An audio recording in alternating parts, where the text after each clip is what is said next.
जानते हो क्या मैं क्या खा रहा हूँ? मैं खा रहा हूँ पोमोग्रेनेट चॉकलेट बॉम्ब। रेसिपी जानना चाहते हो तो चलो शुरू करते हैं। हमने आम कर लिया है, वो इसमें डाल देंगे।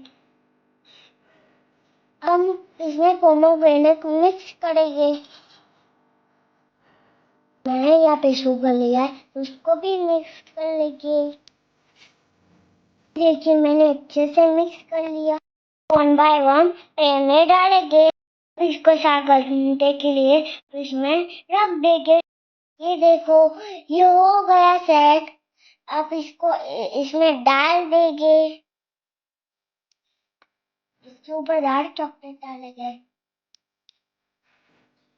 ये देखो चॉकलेट से कवर कर दिया। हमारा पोमोग्रेनेट चॉकलेट बॉम्ब रेडी है।